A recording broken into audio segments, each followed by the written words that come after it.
Hey kids, you're listening to a couple of annoyed grunt boys, and this is the 138th Simpsons podcast.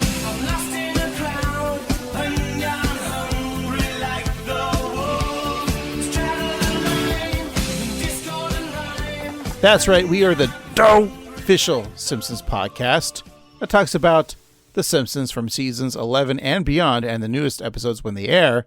But you know what? We've already done seasons 11, so technically it's kind of like seasons 12 and beyond.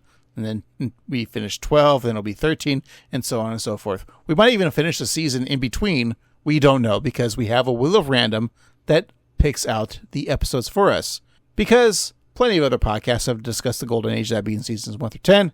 So we are here to find if any episodes from the newer seasons can match those golden age episodes. I say we because I'm just one annoyed grunt boy named Craig. With me, as always, is the other annoyed grunt boy, Steve. Hello, Craig.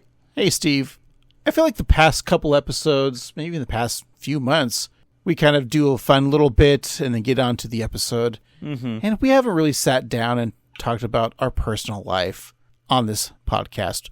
We don't know if maybe you got a new eye patch or maybe I chopped off one of my legs. People don't know this. Why are the news of us so brutal? What are we doing outside of the podcast? Are we like pillaging? Are we pirates? I just wanted to bring this up because we do bring up the fact that I am a dad and have a child that's almost 2. Next month will be two years old. But Steve, you also entered into fatherhood. Yep, we brought home a bundle of joy. It's about 20 pounds covered in fur. That's right. Steve adopted the love child of Robin Williams. I don't know. Who's a hairy person? He had he won the game for most hairy. I don't know these days who's like. I feel like hair is so verboten now. People need to shave it all off. But that's neither here nor there. No, we got a dog. My wife around this time of year, and when spring comes a-springin', she gets kind of a biological clock. But we're also decided that we're not having kids because we don't want kids. No shade to any of those who have you, especially you, Craig. Your daughter's adorable. But we decided to get a dog, and we found this guy on the Humane Society. He's a little terrier. He's about 3 years old, and he is just a bundle of sleepiness. He's just cute. He's very comedic. He's very funny in the way that he communicates with us. But mostly he just hangs out and sleeps. Very chill guy. I think his name is Hobbs, like Calvin and Hobbes, but that may change. But right now, that's what we're going with. Wait a minute. You told me that his name when you adopted him was like Romeo, and you weren't going to keep that name. His name was Romeo when we got it, but we're not going to keep Romeo because we don't care for it. Especially like if he gets lost. You can't say, Romeo, wherefore art thou, Romeo? And then like I found out that he swallowed a pill because he's jealous. There's no reason. It was all confusion. Man, that would be horrible. Ooh, we're getting literary here. But yeah, no, he has a little one bum paw, so he kind of hobbles around, and he is kind of orange, or he's like blonde, kind of and he's just kind of like this foxy quality. So I know Pops was a tiger, but I don't know, he's just a cute little guy. So you told me other names that you were going to use, and one was Norm, and I really liked Norm. Yeah, we like Norm, we like Hobbs, we liked Stanley. So, yeah, I don't know, we're going to get to know him a little bit more, but we've had him for about a week now, and he's just a sweet little guy, and we're glad to have him. Any news going on in De Costa del Craig? No. Other name suggestions. Yes. Could be Poochie or Santos E. Halper. I do like Santos E. Halper a lot. I feel like he doesn't quite have the ambition of Santos E. Halper. He hasn't, brought me any fresh eggs or, done anything heroic yet, but that's okay. No Laddie. No, what about Brian? You love Family Guy. That's true. But alas, no. Have you had to take on walks and been the baggy poop holder? Okay, so I've gone on several walks. We have a nightly tradition now where we go for a walk after dinner, after Jeopardy, after our TV time. And miraculously, I have not had to pick up any poop yet. So I'm sure tonight will be the night that I do. But whenever it happens, I'm ready. So your wife has 2 bags, one for you, one for the dog? Exactly. you guys could poop together. Yeah, it'll be a bonding situation. You famously love pussy cats. Yes. And you have 2 cats in your house. So how are the your other fur babies dealing with the bitch? Although it's a boy, so yeah, the dog. Sorry, you're the bitch, really. Actually, if it comes down to it, you're not wrong. I really am. Of the 5 living things in our tiny studio apartment, I'm definitely the bitch. They are getting to know each other. Our oldest cat, Milo, he will sleep near him, and so that's good. Our younger cat, Rudy, he's very playful, and he's wants to play, but they're not there yet. But I think we're all going to get along fine. We're a chill household, so I think it'll be good. So you're saying that your cats are very much they're jackasses, right? I mean, yeah. They're like donkeys in a way, because they just want what's best for themselves and maybe other people. But your new dog is kind of like this big, boisterous elephant type character that just wants to just screw over immigrants, like elephants do. And he also hates paying taxes. I don't know why I brought your cats and dogs into donkeys and elephants. That's a weird transition. Yeah, it's like you're trying to put politics into this. And as far as I knew, for the longest time, we weren't a political podcast. And we never will be. All right, Steve, let's just get on with this week's episode. We're talking about E Pluribus Wiggum, which originally aired in the year of 2008. Whoa. Yeah, Steve, let's get ourselves in the mindset of 2008. By a little pop culture, Steve, what was everyone seeing in the box office for that week? Why, it was National Treasure, Book of Secrets. That movie's got to be political, right? I mean, yeah, the first one, they stole the Constitution, and I'm sure the sequel does something too, but, I don't think it's rated as high as the first one. True. I just remember those movies, they like to dig down deep into America's infrastructure. Not as south as America's Wang. Of course. Because if we were to go to America's Wang, man, we'd be hurting. Mostly from diabetes, because they got some sweet iced beverage. That's very tasty. Steve, what was the number 1 song for the Hot Billboard for that week? Why, it was Low, Low, Low by Flo Rida featuring T-Pain. I know we've done this podcast for quite a while, but I just remember this song always being number 1, and we played it a lot back when we were allowed to play the music. Mm-hmm. And even now, if we were allowed to play music, I probably wouldn't play the actual song by Flo Rida of Low. I would try to find someone's version on the internet that's not the real thing. Yeah, kind of a cheap facsimile. Yeah. Something that just seeps out of the internet that I could use for free. It would have been great. But anyways, I feel people would be mad, and they'd be angry and be I'm a mad guy. I'm stewing. I'm a seether. You just said the name of the band for the Hot Rock Alternative for that week. That's right, because it was Fake It by Seether. Now I know we're not gay, and if we got married, that probably wouldn't be the tune that we would use for our wedding walking down the aisle song. I mean music. That's not you and me's tune. Yeah. And knowing me's, I'm always late to events because my suit might not fit. Yeah, your tuxedo is, yeah. So I gotta go get my suit fixed in a very fast manner, Steve. That's right. What was the hot country song for that week? Why, it was Our Song by Taylor Swift. Now, Craig, at this time, was Taylor a country artist kind of exclusively, or had she crossed over into the pop realm? Are we doing a bit right now, or are you just asking me a question? I'm actually genuinely asking. Yeah, it's weird because I like that song, Our Song, but it's weird. I don't feel it has a country twang to it, but here's the thing: the early Taylor Swift stuff, as she was country and very young, I wasn't into much at that time. It wasn't until she got older. What I'm just saying is I couldn't have an arousal for her in her young age. Because she was country. That's pretty weak of you, man. You're a real vagina kind of guy. I don't even know. Full disclosure, we tried to do this bit with this hot dance electric song. Steve, what did you actually write? What is the right answer to this?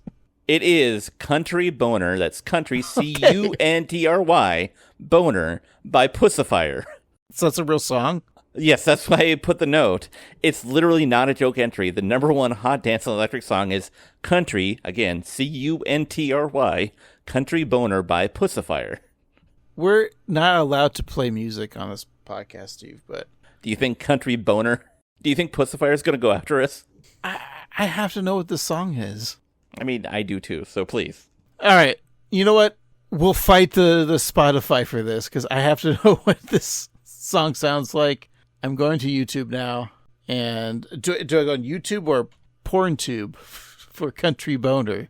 There's various mixes, Steve. Which one's the right one? What do I do? Go with your heart. If you can get like an album track, that'd be ideal, but...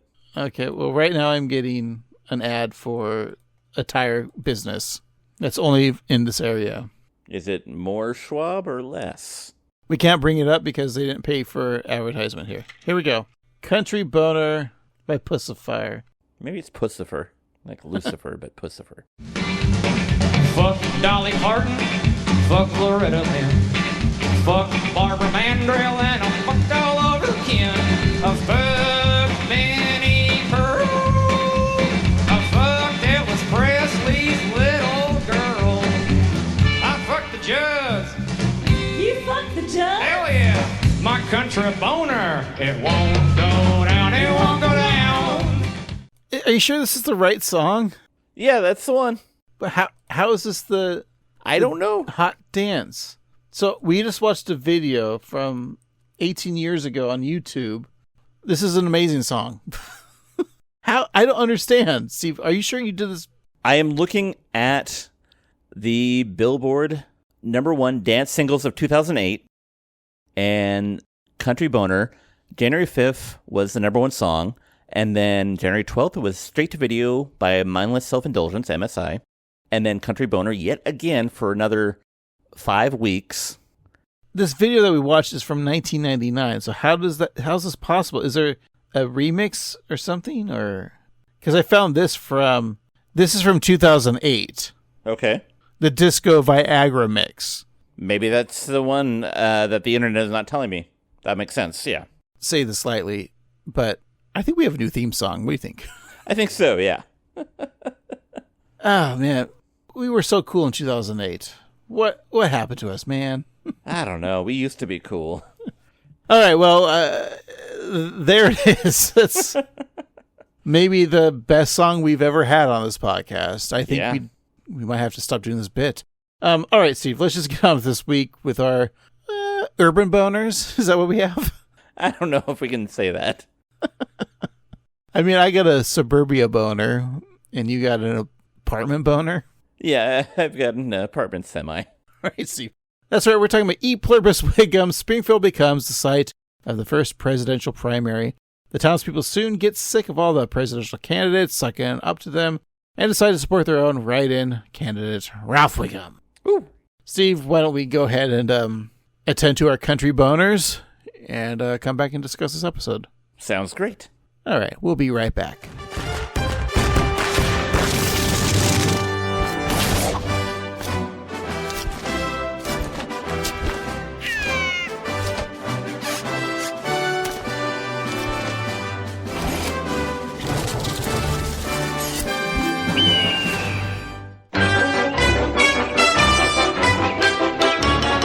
We're back. Today we're talking about E Pluribus Wiggum. It's the 10th episode of the 19th season.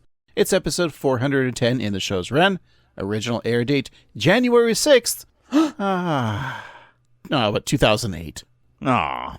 Your nerd code is KABF03. Written by Michael Price. Directed by Michael Polcino. Showrunner Al Jean. And with that little sigh from January 6th, I'm allowed to do that joke because this might be a political podcast. Yes, we might just get a little political today. And it's funny, too, because this episode is 18 years old, meaning it's old enough to vote. And to fuck. and to die for a pointless war. But it can't smoke. That's right. Or get drunk for some reason. Or get high. Yes. Do you think we should start fucking episodes that are 18 years old? Just on the podcast? I mean, I gotta go at least 23-year-olds episodes. So isn't the, yeah. All right, so from season 23 and beyond, you're going to have sex with? Yeah, that's fine. I don't think that's how the math works in my head, right? Season 19. Well, if it's from 23, it's 23 years old. Oh, yeah, that does make sense. Yeah. Season 1 episodes are 1 year old. Jeez. Yeah, that's how it works. So Mr. Plow is very problematic episode now. Oh, yeah, far more than we thought about. But Michael Price, he's, worked on various Lego Star Wars projects, and today, as of this record, is May the 4th, so let it be with you. He also worked on Bill Burr's F is for Family, Homeboys from Outer Space, and Teen Angel, which we talked about on our Patreon. And since joining The Simpsons in 2003, he's written 28 episodes, and this is the 13th that we've discussed. Others include Mommy Dearest, My Fair Laddie, which we just talked about, The Boys of Bummer, Funeral for a Fiend, You Don't Have to Live Like a Referee, Mathlete's Feet, Much Apoo About Something, Mad About the Toy, Meat is Murder, Hostile Crookplace, and I, Bonnie Romance, as well as contributing to Treehouse of Horror 36. So I didn't hear anything you said after Homeboys from Outer Space. Of course. I didn't realize for a Patreon, we'll get to be able to watch Homeboys from Outer Space if we wanted to have a Michael Price-centric episode. Yep, I'll get to blow the dust off that Steelbook DVD. All right, well, hey, I'm very excited. Homeboys from Outer Space will definitely be something that we will talk about on the Patreon. Say, look, you already want to sign up if you haven't, right? Patreon.com/AnnoyedGrantBoys, because I'm not saying this week or next week or even in 3 weeks from now, but Homeboys from Outer Space will eventually be talked about on this show. This is our promise. We have plenty more that we haven't reviewed, but I'd say we just get into it this episode. Steve, I'll let you know there is a chalkboard gag. Oh? And Bart writes, teacher did not pay too much for her condo. So I think obviously we're looking at Bart eavesdropping probably a conversation that Krabappel's having with, let's just say, Miss Hoover about her new condo. And you know, it's like those situations where like you try to justify the price that you pay to someone, like, but it's totally worth it, right? Like, I had to get all these other things, but it's totally worth it, right? Like that's why it's so high for price. And so Bart hears that, and then Bart understands that she's trying to pull that off, and Bart just laughs his little butt off, and he's like, haha, teacher paid too much for condo. And it's like, you know what? Detention. You will write this on the chalkboard. I solved this, Steve.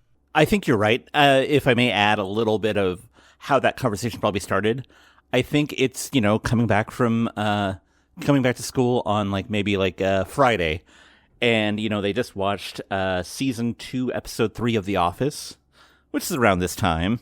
And Michael Scott just bought a condo. And they're all talking about it. That's my theory. But he writes, teacher did not pay too much for her. Right. No, I'm saying that's how they got to, it's like, Michael Scott on that show. Well, they're sitting around the water cooler and it's like he bought a condo. And Miss Krabappel's like, yeah, I have a condo. And then Bart was like, you paid too much for the condo. Maybe. And you did this research, right, for the condo, which is, you're right. Original air date, October 5th, 2005, was the episode Office Olympics. All right, Steve. And this episode came out 2008. And the way Simpsons is produced, the writers at the time were probably writing that joke in 2005 for it to air a few years later. So, Steve, I hate to admit this, but you're right. That's exactly how it happened. And to your point that it takes a while to get this, before we noted this is all about the Democratic nomination of 2008, and this came out on January 6th, but by that time Barack Obama had already, since the nomination the prior summer. Steve, spoilers. I know. But I just thought we'd get that out of the way because, we'd get there eventually. I just assumed our listeners would already know that it was Dennis Kucinich who won the election in 2008. What a world it would have been. A small, small world. Do the height joke. Great, Steve. Do we have a couch gag? We sure do, and it is an epic one because a story is told through pictures on a medieval-style scroll. So the Flanderses capture the Simpsons couch, and the Simpsons clan cross the open waters to do battle with the Flanderses and take back their couch. And then the family rests triumphantly on the couch as Ned Flanders lays dismembered on the floor in front of them. That's what I call funny. Yes, good stuff. Have we seen this one a bunch? Yes, it was used earlier in the season in another episode. It's really fun because this is a long couch gag, so that means this episode is going to be short. Yeah. It was also in Apocalypse Cow. All right. Well, Steve, our episode begins, as it always does, at Springfield Nuclear Power Plant, where Homer, Lenny, and Carl find themselves in a situation far too familiar to the hourly worker. Waiting for your boss to leave, meaning that you can also go home. And Homer and his pal stare out the window to the parking lot where Monty is casually strolling to his car. I also got to say, it's interesting that Mr. Burns is just parking with the rest of the employees, like he doesn't have a special parking spot. At least, yeah, you would think he'd not even the same lot. And it's not even like a close up. Like it's basically his plant, right? Like, and why isn't Smithers there escorting him? Yeah. I wonder if it's just because for this joke that's coming up, but like, yeah, isn't Sherry O'Terry's dad technically his like superior in the plant? Yeah. Oh no, that was before I think he got the job as safety inspector. Mm-hmm. Yeah. So is there someone higher up than Homer? I mean, obviously everyone is. Canary and Burns. And the inanimate carbon rod, I think is. That's right. Yeah. But you can't just make a new character as like a superior supervisor. It has to be Burns. So it's just funny that Burns is driving himself home with his briefcase. All right. I just think it's funny. Okay. So Homer is even further dismayed when he witnesses Burns run into that one guy from the mailroom. And Carl hopes that the employee doesn't once again tell his insane hang gliding story. And they watch as the man pantomimes soaring through the air in front of Burns, who then joins in. And another thing, too.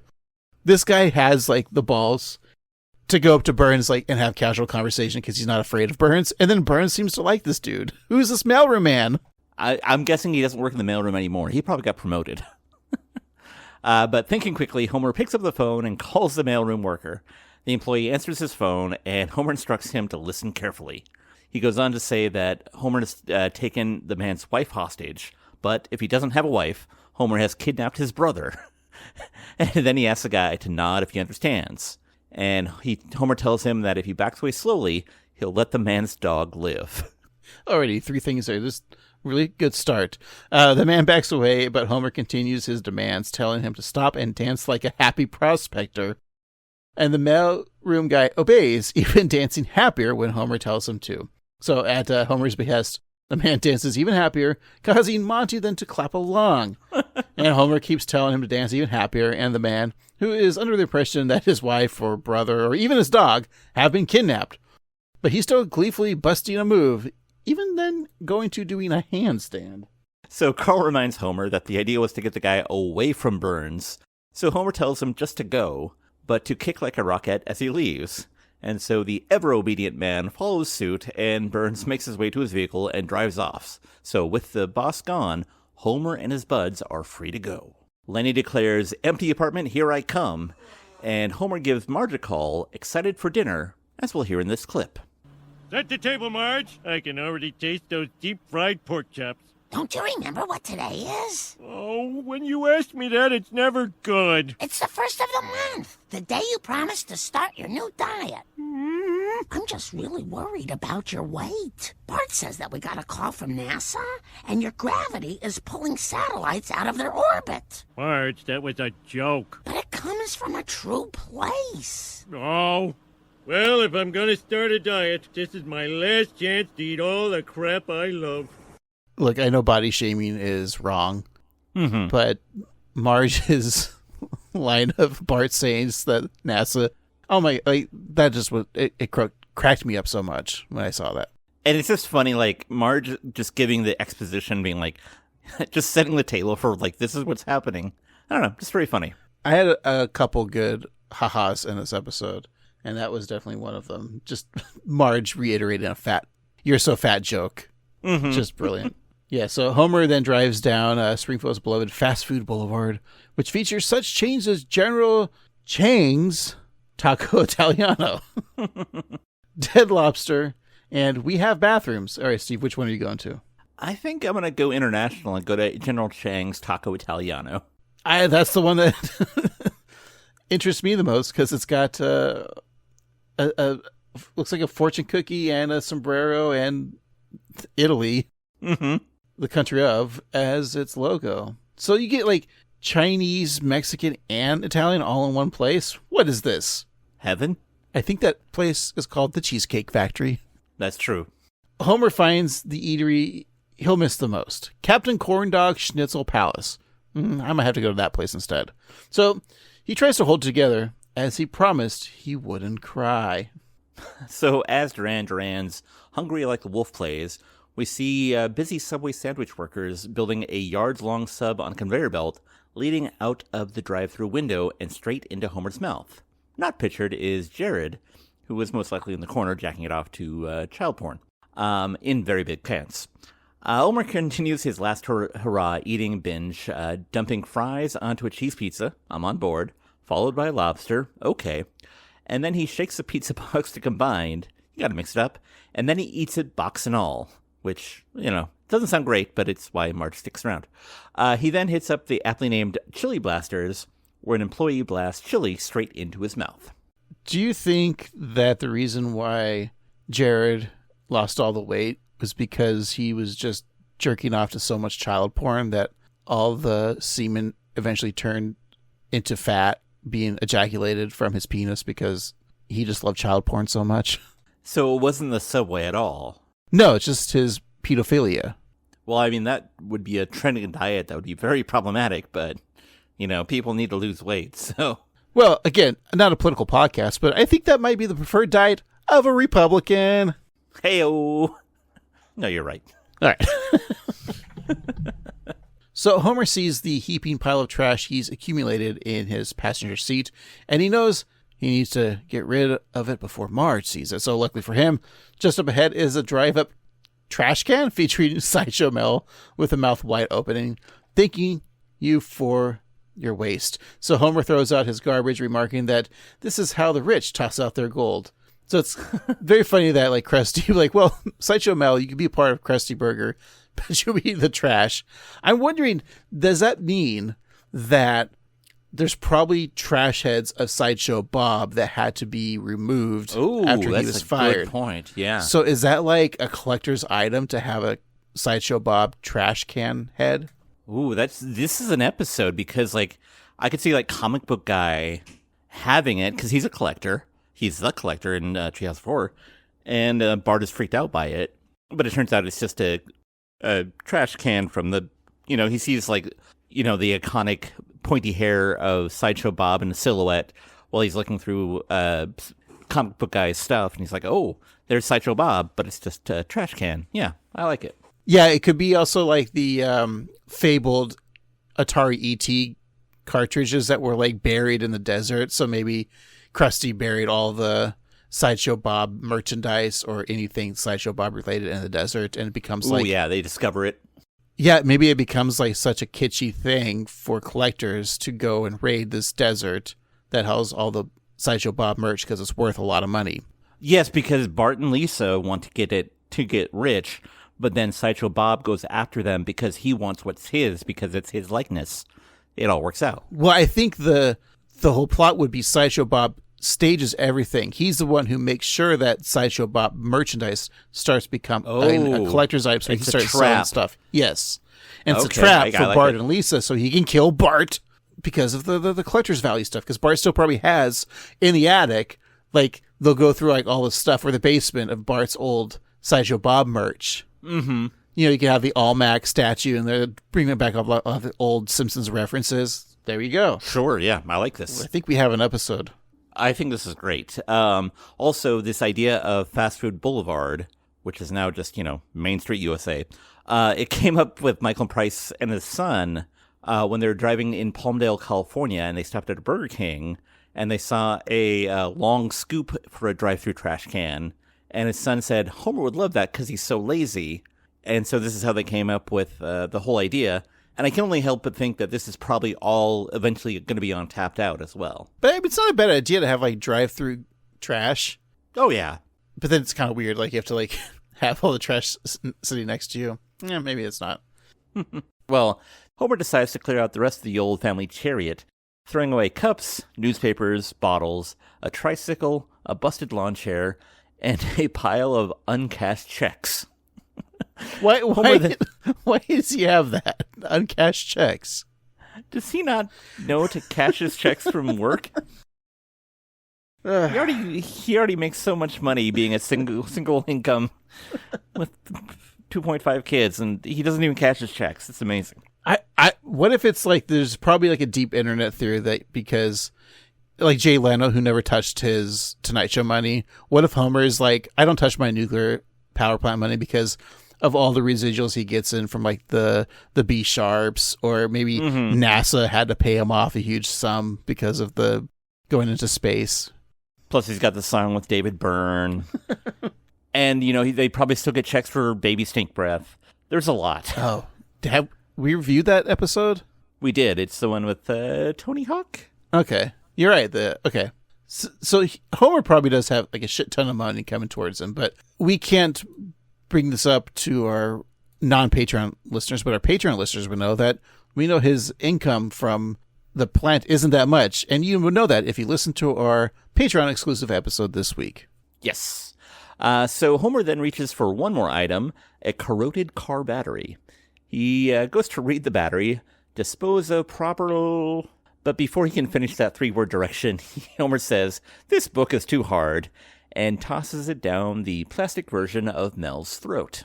So because of its weight, the battery falls past the discarded burger boxes, empty drink cups, and bags of trash, landing at the bottom. So a vibrant neon green acid seeps out of the battery, eroding the ground and dripping onto a gas line. So back in his car, Homer decides to enjoy a victory stogie, and he opens a box of jerk-ass Homer cigars, which features Homer wearing a top hat and a monocle. So that could be Guy Incognito. I thought about that, yeah. Anyway, so he lights up, tosses the match into the drive-up trash can. So the match bounces, while still lit, down through the garbage, right into the exposed gas line. And the businesses of Fast Food Boulevard begin to explode left and right, but Homer drives away, sucking on that cigar, either unaware or indifferent. And so the novelty volcano roof of Vesuvius Pizza erupts like its namesake, resulting in pizza dough landing on the head of a man nearby. And then another woman gets covered in dough, and then a third guy gets hit with dough. And so Hans Moleman sees all this, and he steps forward to receive his face full of goodness, but instead of dough, a piece of the building lands on him and kills him. There was the hesitation of trying to come up with what was going to happen because everyone's getting the dough. In your mind, what is going to be Hans Moleman? At first, I thought it was just going to be a football tossed at his groin, and that's what I was hoping for. Or not even they didn't have to be a football, but what if it was just an already cooked pizza? I don't know. Or if they're going to smash him, maybe just the pizza oven. But the whole building is kind of funny. It was a really shocking, funny scene. Did you have any predictions of what might have been? I was kind of thinking about the pizza oven myself, but the building kind of surprised me. Even if it was another pizza dough, but flung into his crotch. I don't know. It would have been a fun callback. Anyway, so Mayor Quimby mourns the loss of the fast food district, which was founded in 1972. So 37 restaurants literally in a row, Steve, right? Yeah, they're all on Boulevard Row. They were rated awful to mediocre, were destroyed. So aside from the fast food employees, mascots were also put out of a job, such as a swashbuckling eye-patched pirate hot dog, a human-sized soft-serve cone, the Rib Witch Ribbit, we've seen him before, and not to mention Quimby's counterpart in Krusty Burger Land. I told myself I'd stay strong. There, cheesy McMaya. No one likes weepy meat. I can't stand to see a grown burger cry. We must rebuild Fast Food Boulevard. I don't know about you, but I don't want to live in a future where food is brought by waiters, where the chairs aren't attached to the tables, and where I can't ditch my kids in a pit of dirty balls. I say we rebuild the fast food district bigger and better than ever! To raise the money, we'll need a bond issue. But won't that just shift the burden to your children? No, you idiot. We just pay for it with another bond issue. Let her figure out someone to dump it on. Then it's decided. The bond issue will be part of our next scheduled election, the Springfield presidential primary. But that's not till next June. In that case, I hereby move the election up to next Tuesday. Homer's saying that I want to live in a world without waiters. And look, you live in that now thanks to the COVID. It's true. Restaurant dining is not the way it was and will never be again. It's sad. I like how Lisa's also like the first to like say something after Hibbert. Mm-hmm. this little girl and the bond issue, like Bart's like, don't worry about Maggie has to deal with it, and then Maggie like turning into like an empty chair. But that's how it is. It's always like, the kids will take care of it. Look, the boomers fucked everything up. Again, not a political we are a political podcast. Yeah, this week at least. We don't know what to do. We still are like lost. Yeah, and I don't know. Yeah, I don't know. And I feel bad that you have I don't feel bad that you have a child, but I feel bad for your child. I like Bart, I'm just going to put everything onto her. Like, you know what? Yeah. You fix this problem. We fucked up because we weren't given the proper tools. Mm-hmm. Like, all we care about is nostalgia and talking about cartoon shows that aired 40 years ago. Exactly. Because that's all we know how to talk about. We know how to hit record on a computer to make a podcast. Mm-hmm. That's our contribution to society. You're welcome. At least we admit it, Steve. All right, back to the show. All right, so Lisa notes that moving the primary will make it the first in the nation, even before New Hampshire, a usual bellwether state. And then Cheesy McMayer quips that the Granite Staters will be cheesed, but when his joke doesn't land, he uses a pickle to dry up his flop sweat. I like Cheesy McMayer. He is so like I know he's based off of, obviously, Mayor McCheese from McDonald's. And Mayor McCheese's voice is very much influenced by Ed Wynn, who did that voice, like the Mad Hatter from the Disney Alice in Wonderland. Of course, yes. For some reason, every time if I see this guy, like, if he was real, he needs to be played by Paul F. Tompkins, the comedian. And I don't want to go down a rabbit hole, but speaking of Alice in Wonderland, hey. Good job. Thank you. You planned that, right? Of course I did. But like, speaking of the McDonald's Land world, if there's the mayor is Mayor McCheese, and there's also the police chief Double McCheese or Double Cheeseburger, who has some sort of name. If these are the people that are living in McDonald's Land, the Hamburglar is a much more vicious criminal. Because he's like eating real people. Right. He's not just a petty thief. He's a murderer eating their heads. That's real fucked up. Oh, that is a good serial killer. Like, no, I don't think it's cereal. I think it's burgers. When does the McDonald's character licenses come up? You know how like like Winnie the Pooh and like the first iteration of Mickey Mouse like is public domain, and so like these horror movie companies made like the Winnie the Pooh or the Popeyes, but they had a certain variation that you can only use as like murderers. So where do we get Hamburglar to like? Yeah, his thing is he just eats the faces of people. That's his calling card. I like this because it's a horror movie where the clown is the good guy. Oh my God, it's genius. Steve, we have pitched 2 great ideas on this podcast episode alone. Yeah, we're genius. Maybe we should be a political podcast. Inspiring. Or just like get high and talk about TV shows and movies that'd be really cool to watch. Yeah, man, that sounds good. That's called podcasting. We did it. All right. Yay. So we then head to New Hampshire, which has been providing cheap liquor to Massachusetts teens for 200 years.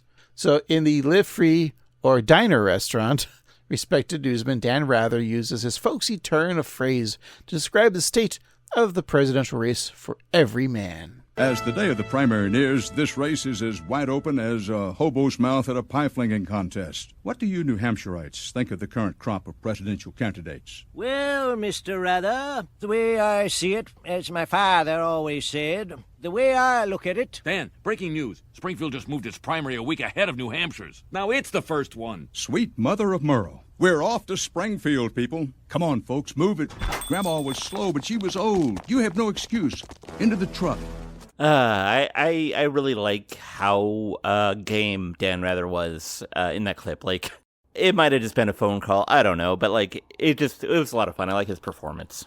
Kind of mispronounced Springfield. He was like Springfield. Yeah. Or is that just his like folksy talk?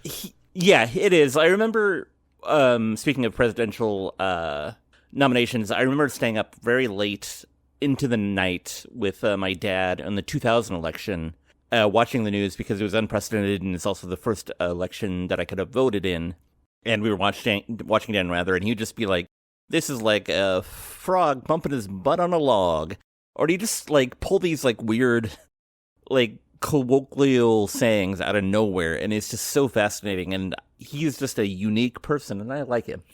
Can I ask, when you're watching this with your dad? You guys know you were both losers, right? Because you both voted for Nader, right? My dad voted for Pat Buchanan, the known racist, so I'll have you know, we're not both losers in the same way. Oh, political person as known racist. Steve, that's just every political person. Yeah, probably. So Dan Rather climbs onto the roof of the news van, then does some very impressive gymnastics, flipping through the window into the passenger's seat. He and his caravan of news media hit the road to Springfield. But which Springfield? Why, the one the Simpsons live in, of course. And then the elderly Maine couple comment that everyone but the cashier is gone, so they don ski masks and get to work robbing the diner at gunpoint. And the man compliments his wife Martha on the excellent knitting job, meaning that she'll have to kill the diner clerk since he knows her name. This whole scene was just spot on, because I love that New England accent. Yeah. It's the voice that, what's his name, Herman Munster uses in Pet Sematary. Mm-hmm. Yeah, and of course Martha, played by the great Tress. I just love that those voices. Oh yeah, it's so good. And the fact that I kind of was hoping for like a gunshot sound at the end of that, but we don't get gunshots. Instead, we get fireworks sounds, because a bold and really crappy CGI American flag waves in the background and as the fireworks blast. So text on the screen reads, "Decision. Oh wait, Springfield Library." And then an animated bald eagle bursts through the words and soars to the CGI voting booth representing Uncle Sam. It emerges from the booth screeching. But of course, the sound effect that they always use for the hawks is actually a red-tailed hawk, Steve. Mm-hmm. Yeah. And then he's wearing a "I voted" sticker. I just love how crappy it looks. But it's like of that time of like shitty CNN like type of graphics that they would use as well. Yeah. So Ken Brockman reports that since Springfield is now the first in the nation in the primaries and obesity, the humble town is now overrun with candidates, newshounds, spin doctors, hacks, flacks, russerts, blitzers, and even the occasional voter, such as Mo. Kent asks Mo about his preference, to which the barkeep responds, "I like girls, Fruit Loop." And so Brockman then asks if he's a registered voter, and Mo replies that he's a registered something. Back at the living room of 742 Evergreen Terrace, the Simpsons watch TV. Marge remarks that the election is on every channel, but Homer thinks he should join the excitement that is primary fever. Marge recalls saying the same thing about yellow fever, and that was no fun. I guess they had red and blue fever, though, already, because that's how you get to primary fever. Oh, my God. It's a color joke. Yeah. For all you finger painters out there. Moving along, Lisa is excited that Springfield is the center of the political universe, making her feel like a pundit in a think tank. And so Homer considers the term think tank, and a thought bubble appears beside him. He envisions the Center for Global Progress, where the humanitarian diplomats consider the World Bank's lending policy regarding Micronesia. And back in reality, Marge and the kids give Homer an odd look, and he asks, "What? I'm not allowed to get one right?" How do you feel about this joke? I think it's really funny because, as we've kind of discovered, there's a lot of thought bubbles, and, Homer thinks things, like the ballet, which is a bear driving around in a tiny car. But this one, he's actually right. He was thinking about the right think tank. So I think it's fun. What are your thoughts? You can only do this joke once. Yeah, that's true. Yeah, no, I think it's fine, but it's just jarring that they have this one joke. And hopefully, like you said, I think it would be nice if this was the only time they use it. Like, do you think Family Guy has done this bit before? Because Peter always thinks. I would say that this doesn't feel like a Simpsons joke. It does feel like a Family Guy joke. And I think that this episode, which I'll talk about later, but I think that this episode doesn't quite feel like a Simpsons episode, but that's for later. Yeah. And maybe that's what I'm thinking too, because like the fact that they knew about his thought bubble is weird. That's a good point too that I had not considered. All right. With his bar full of busy journalists, Mo likes the newsies since they really lap up the sauce. So when the newsie sits at the bar, opening his laptop and asking if there's internet access, so Mo replies that there is, calling the man a mouse pad and informing him that it'll be $10. So Mo grabs his landline, rips out the phone cord, licks it, and shoves it into the port in the laptop, telling the journalist to knock himself out. It's just a very funny visual scene. Yeah. So we then head to Springfield Elementary, the home of the Democratic debates. Outside of the school, it's a media circus full of satellite news vans and several media outlets. One of those outlets is The Daily Show. And Jon Stewart, no Craig, not the Green Lantern, closes out his report with his name, and then wonders if he actually needs to say his name, since, people know who he is, right? Even if it is only cable. And so as he grapples with his own fame, one person who does recognize him is the Clown Prince of Channel 6, Krusty the Clown. Hey, it's Jon Stewart, everyone's favorite political funny man. Hey, Krusty. Haven't seen you since you bailed on that benefit. Yeah, well, I really didn't believe in the cause. Well, Krusty's kids sure missed you. Yeah, they're great. Little clingy, but anyway, this Springfield primary election pretty crazy, huh? Yeah, it sure is. With many comic elements, such as, Well, if you ask me, there's more hot air here than there is at... Are you writing this down? No, this is something else. So, where is there less hot air than here? Albuquerque Balloon Festival? Rush Limbaugh's sweatpants? Krusty, you're obviously fishing for jokes so you can steal them. No, that's ridiculous. More ridiculous than that place with all the hot air. Which is... Well, I'll thank you to keep my zingers out of your mouth. I'm going to try and remember you the way you used to be. But I've always been terrible. Nice to see Jon Stewart, and I'm looking at his caricature. Mm-hmm. He looks like a cross between Skinner and Sideshow Bob. Huh. You're right. So all I'm saying is if Jon Stewart and Kelsey Grammer had a child, it would look like Sideshow Bob. I think you're right. Or Skinner. So Jon Stewart could play a live-action Skinner in a live-action Simpsons movie. There you go. I like this. Yeah, I could see him doing that. I like that Jon Stewart is still, relevant. Because this is still, 2008. He'd been doing The Daily Show for like a decade already, nearly. And so, 18 years later, here he is still doing it on Mondays. So good for him. Yeah, when Obama was president, you had Trevor Noah being the Daily Show correspondent. And now that Trump is president, you get to have Jon Stewart back, which I think is better for this country. I think so. But I just love how Krusty is just trying to fish for the jokes. Right. It's a very funny scene. So inside the school, Dan Rather introduces the panel of commentators for the Democratic debate. There's Andrea Crowley of CNN, Dermot Evans of Slate.com, and finally Ron Lear, a print journalist for the Washington Post.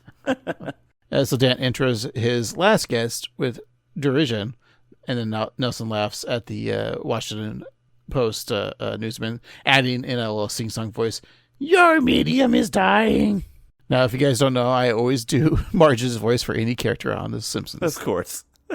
Skinner disciplines Nelson, saying that there's being right and there's, being nice. What's funny is all their mediums are dying now. Yeah. Print, news, it's all done. We're screwed. Are those people even journalists still? No. All right, there we go. They're probably podcasters. Losers. So then we head to the Resident Inn by Hyatt Embassy Suites by Courtyard Marriott, a Starwood hotel. And only because I used to work for the Marriott, a fun bit of trivia, Marriott now owns Starwood, Resident, and the Omni hotel chain. So they got 3 out of 4 right. Good job. Yeah. Simpsons predicted it. So in a conference room on the top floor, a focus group is held, hoping to find what the people of Springfield think about the Republican candidate ads. And they're looking for true opinions, well, at least about the commercials, as we'll hear in this clip. Today, we're going to show you commercials from the Republican candidates. We'd like your honest opinions. This punch is too sweet. Your blouse makes you look fat. Opinions about the ads. I live in that place. Who should America elect in 2008? Former Governor Vincent Aleppo said in the New York Times, "I will protect the nation from attack." He's got my vote. But in that same issue of the New York Times, they also printed an article about terrorist leader Nusaf al-Mustafi. Dear God, what have I done? And ye shall judge them by the company they keep.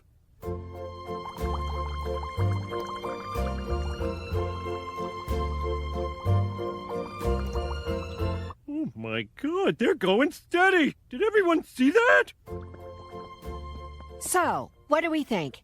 Well, I thought every part of it was good, but overall I hated it. I feel exactly the opposite, but the same. That was the best milkshake ad I've ever seen. Makes me want a milkshake. So, first of all, I really liked in the beginning of that clip where they asked for the opinions, and Lenny's like, "Your blouse makes you look fat." That's just a funny joke. But fat shaming bad.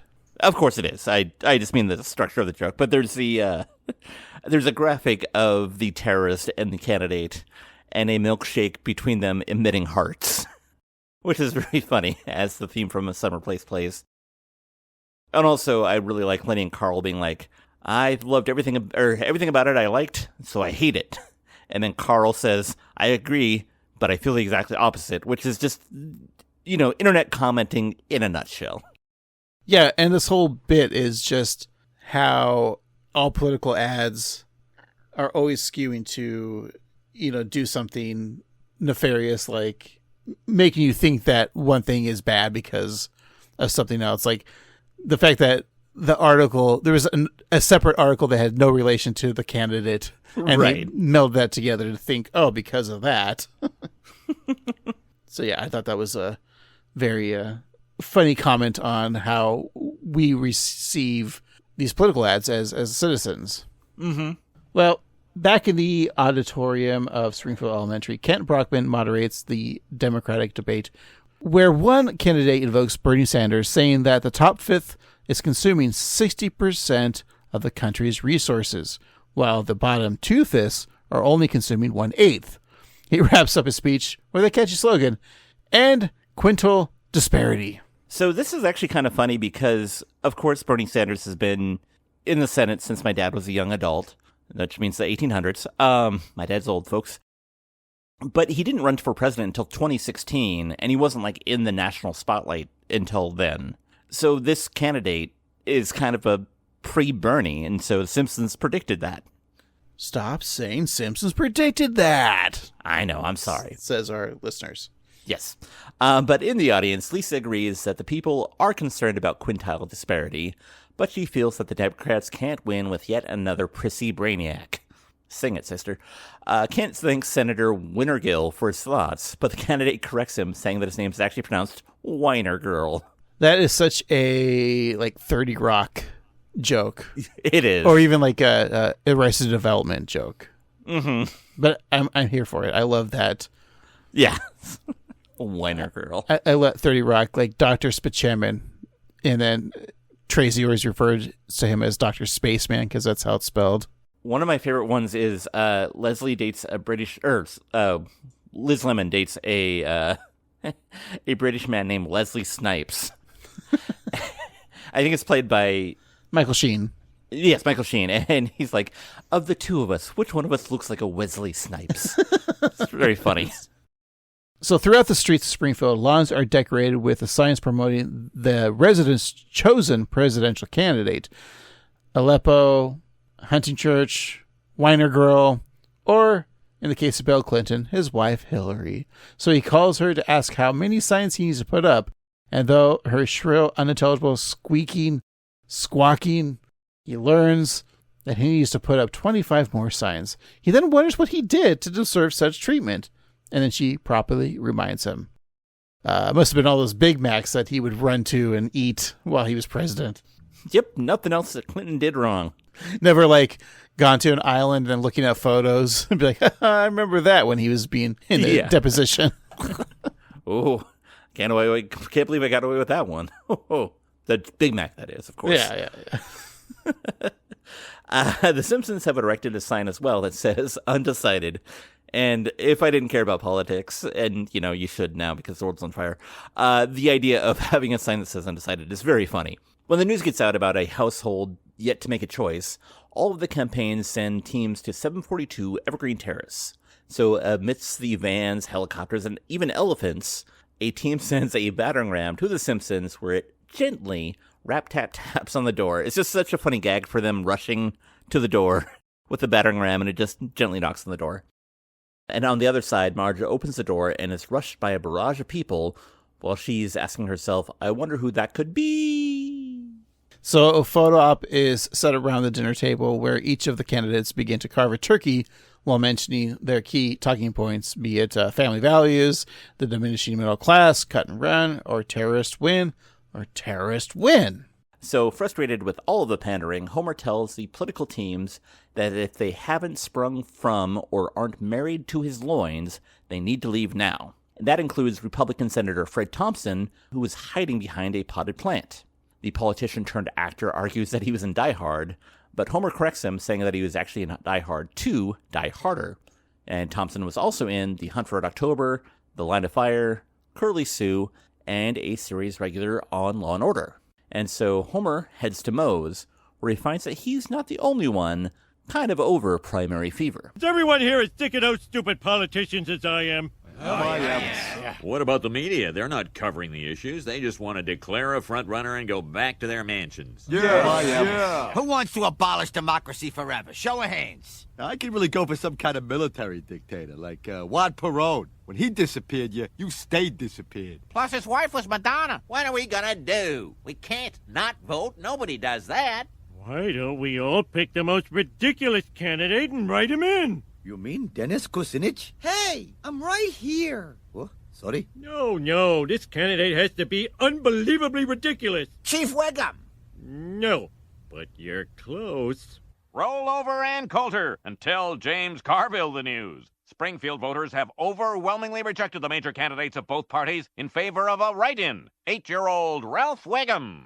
Shockingly, this new face is now favored by 53% of likely voters. A new front-runner has been crowned. Okay, a couple things about that clip. First of all, Moe saying, let's say we burn democracy to the ground. Who's in? Let's vote. Very funny joke. A very smart wordplay joke, yes. Also, that little clip caused this episode to get banned in Latin America for 5 years. When our Argentina heard about them making fun of Juan Perón and the people who went missing in the Dirty Wars, is what it's called, they were really worried about the reaction. So this episode was not shown at all.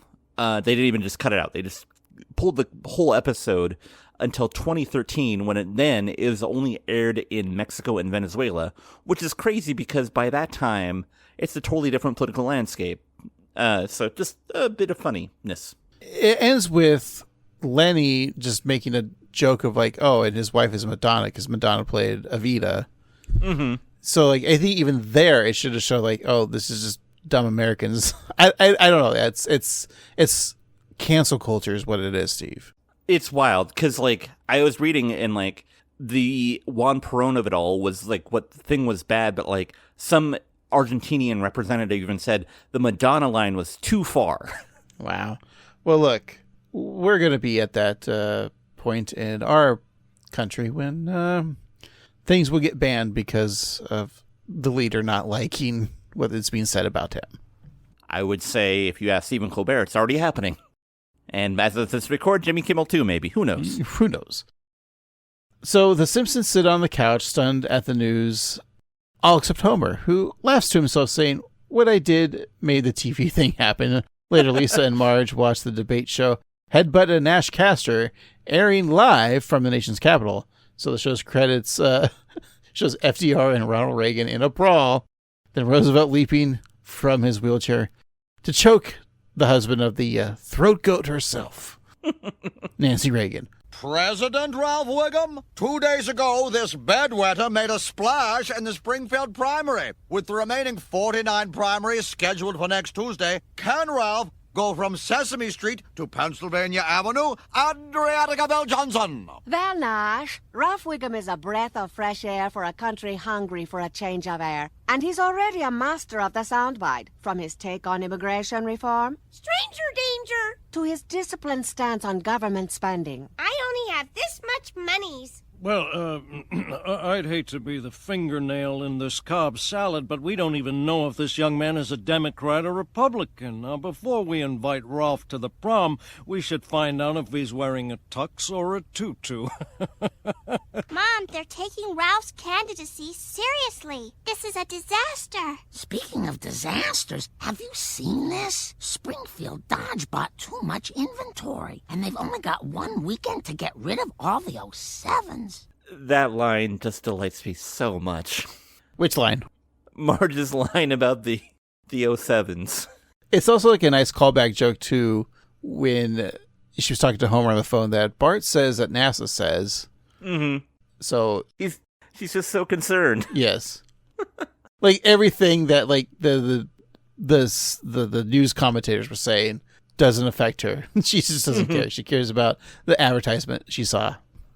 Yeah, and for you political wonks, of course, Adriatica Del Johnson is a spoof of Ariana Huffington, who went on to create the Huffington Post, and the other guy in the bow tie is George Will, and, you know, you might be thinking, oh, the tux or tutu joke is a little heteronormative. Well, he's a very Republican columnist, so it makes sense. Yeah. But Marge assures Lisa that the Wiggum will all blow over, saying that you just have to believe in the wisdom of the average voter. Just then, Homer and Bart strut to the room wearing Ralph 08 shirts chanting, "I dig the wig." And so Bart tells Lisa to hop on the Wiggum wagon, adding that he has been promised a cabinet position as the Secretary of Indian Burns, which may, at this point, actually be an actual cabinet position. A poo mixed with C. Montgomery Burns? Indian Burns? Wow. Yeah. Was that a racist thing I just said? No, I think it was actually pretty witty, and I didn't put it together until you just said it. So, yeah. I was thinking more of a Cash Patel joke, but yeah, I like it. Well, as of this record, he's probably been fired from his job. One can hope. So Lisa feels that there's no way Wiggum could be president, since he's the dumbest person in the slowest reading group. Homer responds that being president is easy. You just point the army and shoot. So Lisa then reminds everyone of the fact that the Constitution states that you need to be at least 35. I mean, there also should be like an illegal age limit on the other end, like 35 to, let's say, 65 maybe. Seems reasonable. Sure. And Ralph is only 8. Honestly, let's change it. I think it should be like 15 to 35. Yeah, that's fine. We might just let like the teenagers run the country and see what happens. Yeah, well, could be a fun experiment. Couldn't be any worse. We just have like a lot of like free soda fountains everywhere, and and then Becky has to go to prom with us. That would be it. Yeah, there'd just be like a lot more sex out in the open, a lot more drama, but at least it'd be more consensual, and the age gaps would be a lot less gross. Right. Logan's Run had it right. Let's all go to Carousel at age 30. So Bart tells Lisa about like the state of the Constitution, and then we head to the spooky tower that contains the scariest monsters of them all. That's right, the Republicans. Let's go to the long-running Simpsons joke of the Republican National Party headquarters. The Constitution? I'm pretty sure the Patriot Act killed it to ensure our freedoms. Ooh, the Patriot Act is so terrible. The government might find out what library books I take out. What's next? Finding out what operas I go to? So it's agreed. We cancel the rest of the primaries and offer the GOP nomination to this knee-high wantwit. My oil rig is already gushing for this Wiggum critter. Do you have bats in your belfry? They don't even let him use big boy scissors. Sure, he's a little green, but, so was George W. Bush, and look how great, But at least he won. The second time, assuming they don't find those ballot boxes in Ohio. Look, the Wiggum boy's better than anyone else we've got. Hear, hear! Well, if you put it that way, then I agree. Right. I like that Dracula had, was a little apprehensive, but, this is just politics. Again, it's nice to see the Simpsons ongoing joke with the Republican headquarters being, like, in Transylvania and Dracula's there. And I like that they do bring up that Bush did win the second time legitimately, but the first time, probably not. Probably not. And so then over on the other side of town at Trader Earth's Organic Market, the salad bar is closed for the Democratic meeting. Inside, Julio leads the Springfield Dems, stating that if they nominate Ralph Wiggum, they'll be like an unstoppable choo-choo. And then he holds up his assless sparkle tux that he's already purchased for the inauguration. His evident ex-wife, the Ariana Huffington parody, states that some way, somehow, they'll blow it because they always do because they're Democrats. That's what they're all about. It's funny. Sometimes I've read articles about how the Simpsons are political, but, like, depending on who you ask, they think that the Simpsons have a specific political bent. Democrats will say that they're left-leaning, and Republicans will say they're right-leaning. And, they cite the fact that, Flanders, and they use a lot of religion, so they must be conservative. But I think this shows clearly that they're, I would say, more left-leaning, but it's weird because it shows the Republicans as just being the epitome of evil and the Democrats as well-meaning idiots who can't get anything done. And regardless of what political side you fall on, that's just inherently true. I mean, I think it's the same way with, like, South Park. I mean, you might disagree, but, like, South Park is very, well, those guys are very libertarian, like Matt Stone, Trey Parker especially. But, like, in a time when, like, especially this era, like, being a centrist wasn't a bad thing. Yeah. And that's kind of maybe they're trying to, because they try to appeal to both sides and show how, like, the stereotypes of the liberal, or of the Democrats and the Republicans. And The Simpsons has always kind of been that way. Like, the most famous image, of course, is, like, the Stampy episode, right? Where he's writing through the Republican Party. There's a sign there, and then it's not off the top of my head. I can't think of it, but, like, we want what's worse for everyone. Yeah, and the Democrats is like, we suck, whatever it is. But, like, that's kind of true. That's the way it's always been. But I think because of certain candidates and now, like, treating politics like it's the WWE World Wrestling Organization, which is literally what Trump is doing. Like, he's just using the Vince McMahon playbook, but using it in the political form is weird, and we don't like it because we're not used to this. Right. It's all stage and theater. That's the funny thing about all this. And it's even like what Bertrand Barlow was saying in that clip about how, like, it doesn't matter if he's good, we'll win. Yeah. And that's the end game. Like, we talk about, like, how, like, Jimmy Kimmel is being targeted by President Trump of being, like, like the enemy of the state. And I guarantee you, if, like, Trump and Kimmel were in a room together, Trump would be like, hey, isn't this fun what we're doing? Like, he treats this as we're on a wrestling show, like, as a show. Kimmel, on the other hand, be like, what the fuck are you talking about? Like, right. And that's not based off of my bias, but, I feel like Kimmel is more sincere. He's like, why is this guy right in this country? But he's able to, be funny about it. But that's how, like, we all feel, is like, he never wanted to be there. He always wanted to boister this fact that he could be president, and here he is.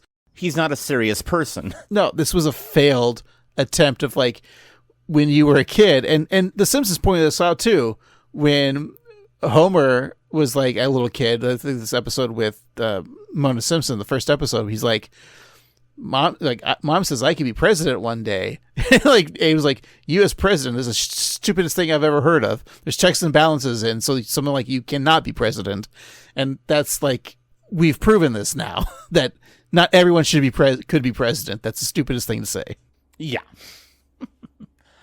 And then just briefly, I think regarding the South Park guys, I think it's not so much their political views that I have issue with. I think it's the way that it's perceived by young boys, and that's all. Anyway, but that's like everything, like in this episode as well. Is like you're saying, Yeah. is we will see the media and we will take from what we hear as to be what we want to believe.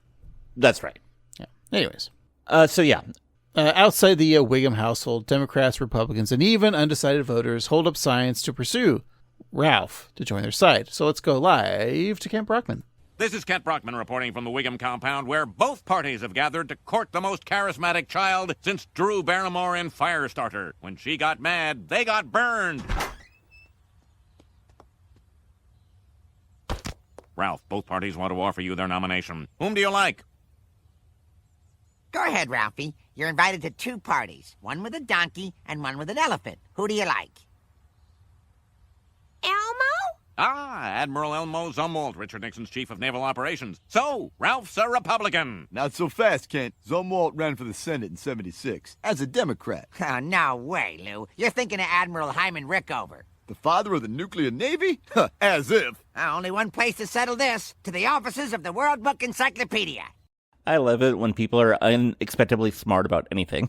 So I think this scene is great, but had this been a scene from like the 90s or like early episodes, the references that they're saying have to be so precise that only nerds would know this. I think in the time of the internet, we could just look it up and it makes us sound smart. So had this been like a Conan O'Brien joke from like the early 90s, this would be something that they would know about. That's true. Yeah, that's a good point. But I love it. It's just, yeah. But I love it that like Lou and Wiggum know these very political facts. Yeah, very obscure. Yeah. So the polls and the reporters step closer and closer to the door, chanting, "Ralph, Ralph, Ralph." And then Adriatica Vale-Johnson and Birch Barlow both sneak in through a window, begging Ralph to join their respective political party. Adriatica argues that the Dems have Alec Baldwin, while the Republicans have Stephen Baldwin. But at this point, I'm not sure which is worse. The joke doesn't hold up anymore, right? Yeah. Baldwin, more like full head of hair lose. Wow. Hey, so Lisa bursts in telling the vultures to leave Ralph alone. Birch asks who the fuck she is, and Lisa reluctantly admits that she and Ralph used to date. So once Lisa and Ralph are alone, she tells him that the politicians have no right to treat him that way, but Ralph may be playing the players. Ralph, they have no right to do this to you. They just want to use you. Maybe I want to use them. Maybe you what? Use them to make this country great again. When we're mad, we'll just use our words. Then the rest of the world will play nice with us, and the only boom booms will be in our pants. Maybe you wouldn't be such a bad president. And you can be my first ladle. I like the sound of that. Ralph! Ralph! Ralph! Ralph! Ralph! Ralph! The following is a paid political announcement by the Republican and Democratic parties. Compassionate. Tough. Curious. These are all words Ralph Wiggum doesn't know. But he doesn't need to know them. He lives them every day. I'm voting Ralph for president. His easy smile makes me think everything is okay, even when I know it ain't. I'm voting for Ralph, too, but don't tell you know who. Do you think Clinton at the end there was talking about Ralph Nader? Yeah. So there's something funny about this clip, and I know I said stop bringing up The Simpsons did it, but the phrase when Ralph says he wants to make this country great again, I have a theory that Trump watches The Simpsons and he gets all of his political cues from The Simpsons, and I think he sees himself in Ralph.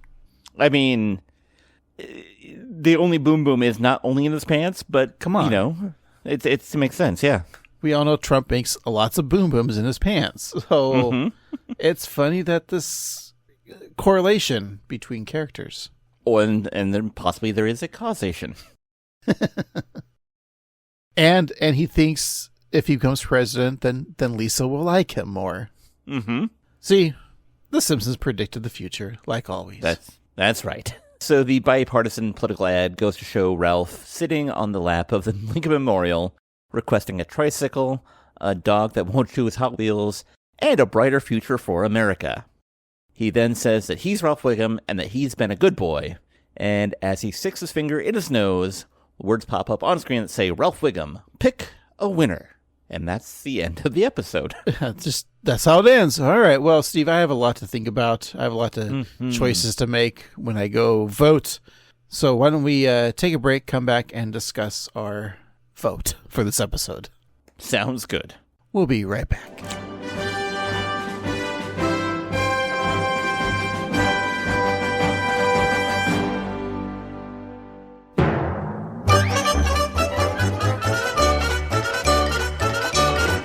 All right, we are back. Let's finish up this week's episode. Pluribus Wiggum. We'll talk about some of our favorite jokes and scenes, find the most valuable jokester, give it a review. But before we do all of that, we like to find stuff from this episode that could be a gift. And Steve, there is plenty of this episode that could make gifts to give to each other. And we might cross paths, I think, on some of these gifts. Okay. There's just too many to choose from, right? But I feel like we gotta go with a box of jerk-ass Homer cigars. Of course. It's the gift that keeps on giving cancer. Of course. I mean, it's obvious you need a Ralph 08 shirt or a button or any of that Ralph 08 merch. We could change it to Ralph 26 if you want for more current, but it'll work regardless, I think. You also were a fan of a lot of the political signs that people have in the house, and you want the undecided one, so I got you a bunch of undecided signs you could put in front of your domicile, and some bumper stickers, sure. Anything that's undecided, especially in this day and age, it's great to be undecided. Yeah. God, I wish people didn't have takes. Like, I'm so tired of discourse. Anyway, back to your opinion. Oh, right. You know what? Julio has a cool little assless suit that I think will look great on you, so you're getting Julio's suit. And finally, I know this is probably the wrong season to be wearing it, but I knitted you and your wife some nice ski masks so you can go to some small diner in New Hampshire and rob them. Oh, thank you. And don't say your wife's name in front of the cashier, because then she'll have to shoot him. I definitely won't tell her that my wife's name is Laura. All right. Oh, shit, now I have to kill you. Okay. Can I have my gifts before you kill me? Sure. And you're absolutely correct, because I did get you a box of jerk-ass Homer cigars. I also got you an assless sparkle tuxedo. And I also got you a Ralph 08 shirt, but also I got you a tricycle, a dog that won't chew up your Hot Wheels, and a brighter future for America, because I feel like we could all use that. Did you just find this in the trash bin of a Krusty Burger?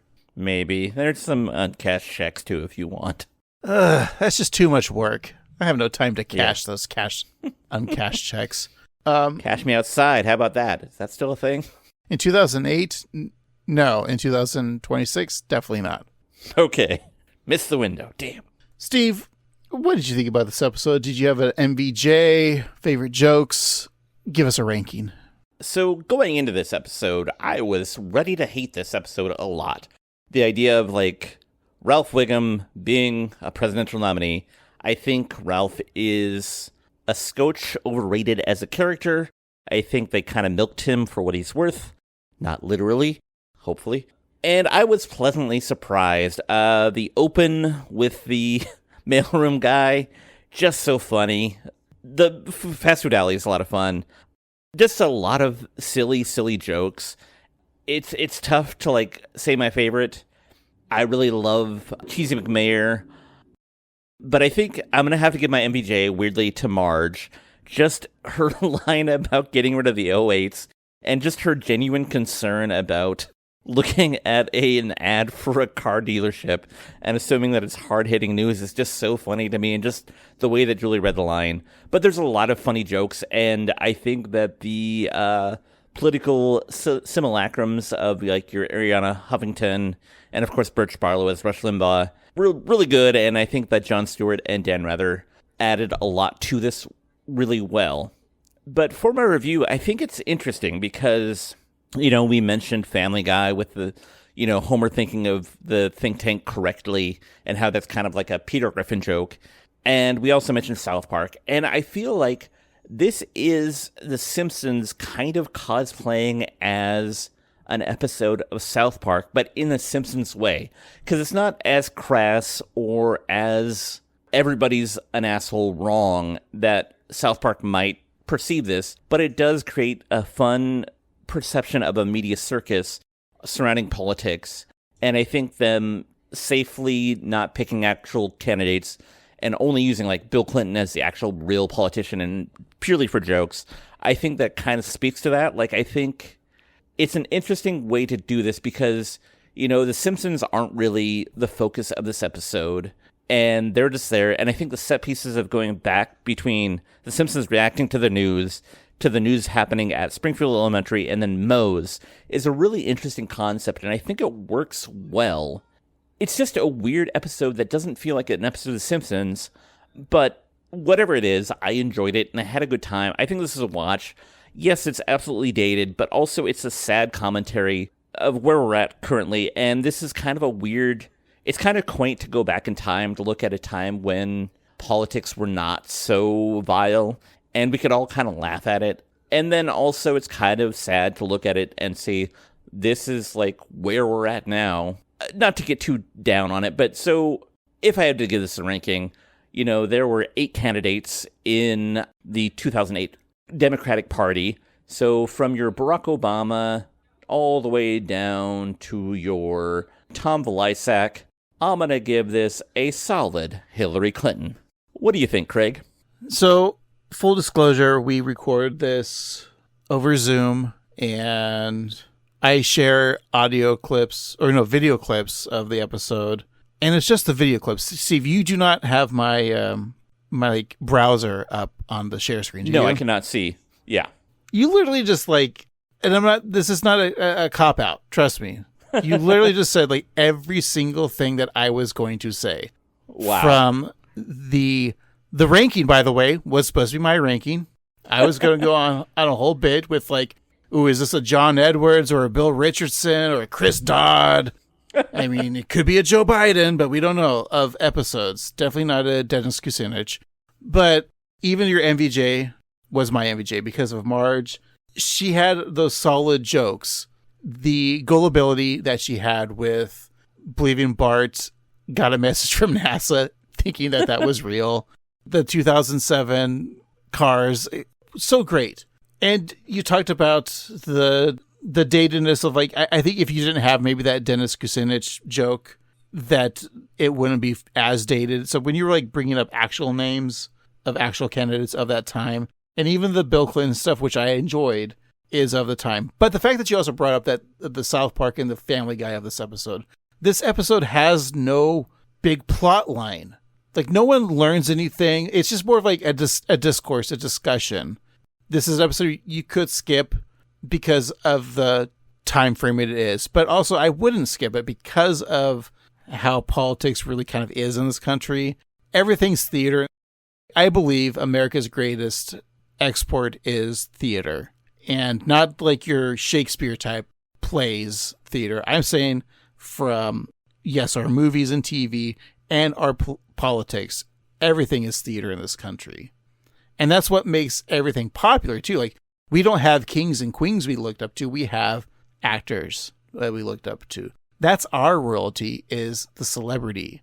And so even just politics is celebrity. And so I think this episode does just a great choice of kind of pointing that similarities out. And you've already said everything that I wanted to say, which is annoying because we don't get to talk about this off pod. This is all new to us. So it's very interesting that everything that the points that you made. And it is just a series of interesting comments on the political structure of this country and jokes, but it's not a great episode in that manner. Is it an episode that I would go back and watch again? I think maybe, yes. And I laughed hard at a lot of things in this episode. So that's why this episode is very difficult for me to like say, is it a good episode or is it a shitty episode? It depends on who you're talking to recommend this episode. That's the hardest part about this episode. If you're a listener out there who just abhors politics and doesn't want to hear anything about it, then don't watch this episode. And like you say, it's a good episode, but is it a good episode of The Simpsons? Right. And you were bringing up that, like, maybe they found a nice way of, like, not being so crass like a Family Guy or South Park, but still getting the same points away that those shows would have done. So, yeah, it's difficult. I do enjoy this episode. That's the thing. But is it a good episode of The Simpsons? And that's tough to say. You took my ranking, Steve, so I don't know what to do. Just make your own decision for yourself and don't listen to us. Just for this episode. Yeah, next week, though, you better fucking listen to us. All right, well, Steve, it's safe to say that I laughed at this episode, but it just ends abruptly, and I'm going to end this episode abruptly, too. So, hey, folks, let's find out what we're watching next week. All right. And it's simple enough, as all we have to do is go back to some spring cleaning, because we're going to review our 5th episode, re-review it, and that was Season 15, Episode 22, Fraudcast News, written by Don Payne. It goes like this. When Mr. Burns buys up all the media outlets in Springfield in an attempt to polish his name, Lisa Simpson starts her own newspaper. Feels like this episode would have been like from a Season 8, but no, 15. I remember it, but I don't know if I remember it, if you know what I mean. Yeah, it's kind of funny how, the episode that we're talking about this week is all about politics and the media. And next week's episode is also about the media and, like, the cult of personality. Well, I'm excited to go and do some spring cleaning next week. Indeed. For this week, everyone, thanks again for listening. And, of course, make your own decisions when it comes to voting. The only vote we want to hear is from you by emailing us at 13simpsons@gmail.com or contacting us on social media like Instagram or YouTube at 13simpsons. And you can also make yourself known by go to your favorite podcatching app, leave us 5 stars or the equivalent, and leave a review, but it doesn't need to be a real review. Just tell us what you would do if you were president. And hey, we say this every week, but really we want you to sign up to be a Patreon member. It is a lot of fun. It's just $5 a month, and each week you get a bonus podcast episode.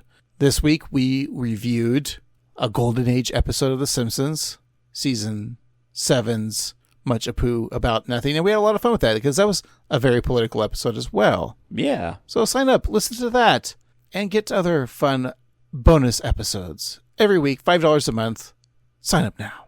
You'll be glad you did. And hey, if you want to show your support even more, go to tpublic.com/user/AnnoyedGruntBoy and get yourself some cool 138 Simpsons swag. We have a bunch of designs. Check it out. All right, for this week, I've been Annoyed Gruntboy Craig. And I've been Annoyed Gruntboy Steve. And remember, this punch is too sweet. No one likes weepy meat.